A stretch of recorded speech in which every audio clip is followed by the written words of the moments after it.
Welcome to the bold analysis, ladies and gentlemen. There is a report from Kirinyaga that Waiguru, who was supposed to be William Ruto's point person, seems to be toning down on campaigning for Deputy President William Samoei Ruto. And this morning, I spoke with an MC aspirant there who is telling me that Waiguru has intentionally, when campaigning as a governor there, not tagging along the William Ruto's campaign message. But let me just tell you that this reveals to me what could be complicating Waiguru's matrix, or what could be complicating Waiguru's strategy in Kirinyaga. Kirinyaga is a county that is witnessing a face-off of three women: Waiguru, Purity Ngirici, and at the top of the two is Martha Wangari Karua. Ladies and gentlemen, kindly subscribe to our channel, click the notification bell, and also like our video. When Waiguru joined the Kenya Kwanza team ahead of August 9th general election, she was just trying to position herself to seek re-election. And if you ask me, she went there and bought the UDA ticket to vie to seek re-election.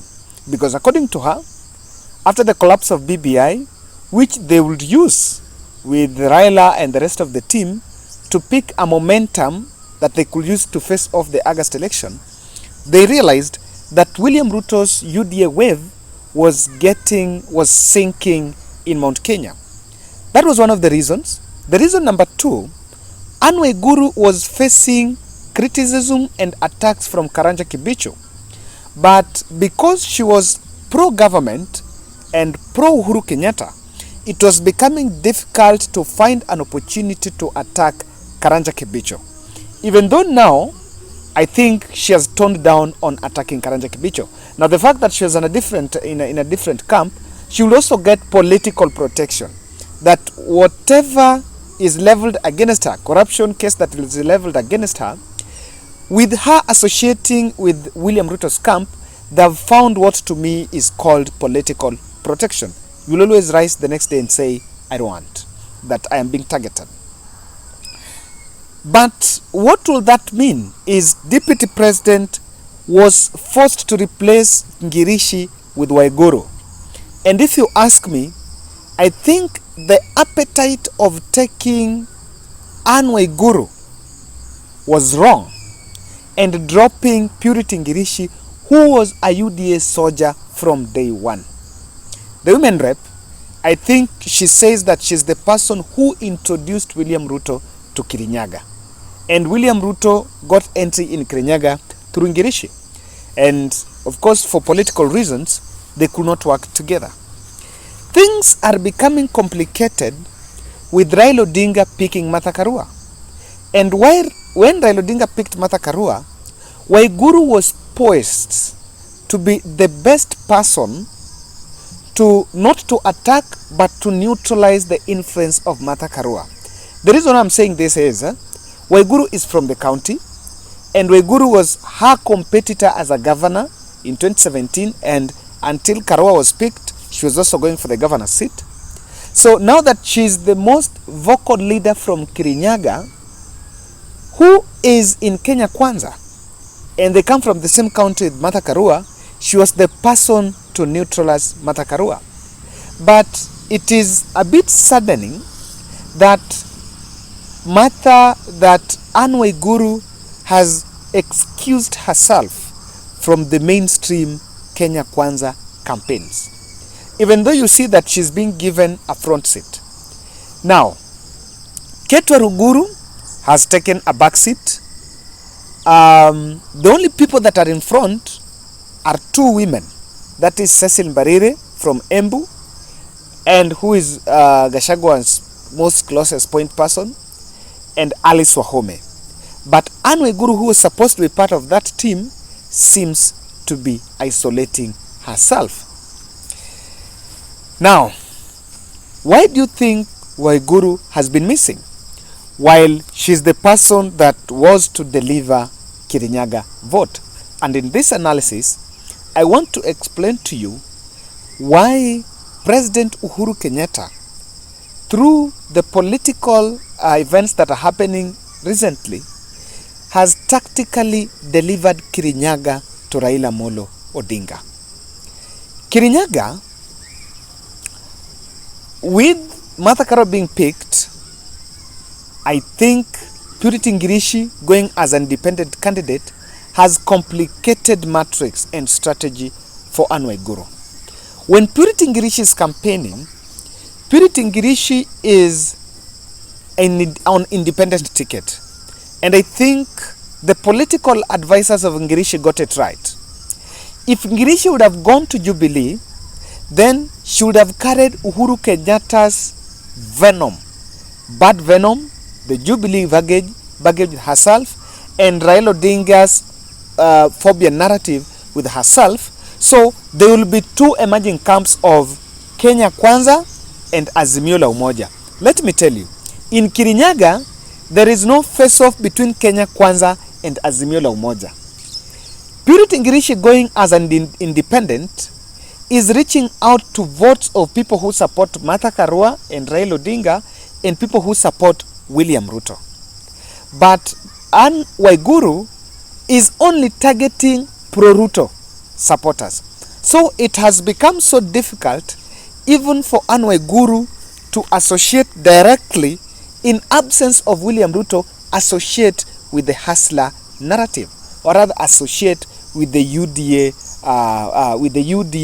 strategy, or rather with the UDA ideals when in campaigning back home in Kirinyaga. And that is why, one of the reasons why you will see that she has opted then to tone down and campaign for herself. But look at it this way. If Anne Waiguru was to join the mainstream campaign by William Ruto, and what normally happens is, for example, when they are going to Mombasa or they're going to Kisii, the debrief between people go to a rally. They organize and say, politician X, maybe Gachagua, you are going to talk about this. Moses Kuria, you are going to address this issue.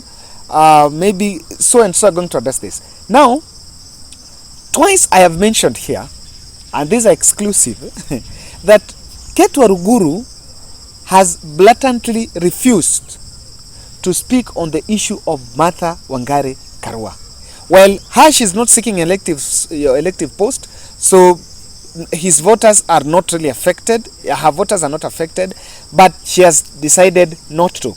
Now, this is the same thing that Anne Waiguru is going through. Anne Waiguru do not want to antagonize the women of Kirinyaga, because what Raila Odinga and the strategists did is, after Martha Karua was picked as the Raila's running mate, the first stop for Martha Karua was in Kirinyaga, and the NAK Kenya and Azimio campaign team have been targeting the women of central Kenya, the women of Kirinyaga being one of them. That one is a daughter of Mumbi. I can tell you that even if Raila Odinga might not get the target of central in the other counties, but in Kirinyaga County, with the photo of Martha Karua being in the ballot paper squarely, 50-50 in Kirinyaga is highly possible. There are people who might not like Raila Odinga, but then they are going to vote for Martha Karua. So Waiguru cannot participate fully in the mainstream campaigns because she fears antagonizing the women constituency in Kirinyaga. Yet, she needs their vote to win that governor seat. Karanja Kibishu machinery in Kirinyaga is something that has really been complicating issues for Waiguru, because Waiguru has also realized that she has enemies, not only Ngirici, but also Karanja Kibichu, who has been mobilizing and meeting with the youth in central Kenya, rather in Kirinyaga, not to support Waiguru, but to support Purity Ngirici. Ladies and gentlemen, politicians like Anne Waiguru are not the kind of politicians that will want to be on the cold. And someone should not lie. Anne Waiguru and President Uhuru Kenyatta and Raila Odinga can still make phone calls, and they can still pick, and they still close. What I see, Anne Waiguru is one of those politicians that is putting a double chance. It's a double strategy. Anne Waiguru, if you go to Rift Valley, Mandago. The other one is Alfred Mutua. These are politicians that do not want to be in the cold. They are not most likely going to be cold. The reason why Anne Waiguru must put a double chance is, if she doesn't win that governor seat, and she doesn't win in August 9th, and she's in the cold, and she's not in government, all the corruption cases on her are going to be revived, and she'll be making endless trips to the courts. So that's one of the reasons that she's so that even if she can't win, she must be within the circles of power. Ladies and gentlemen, that's my bold.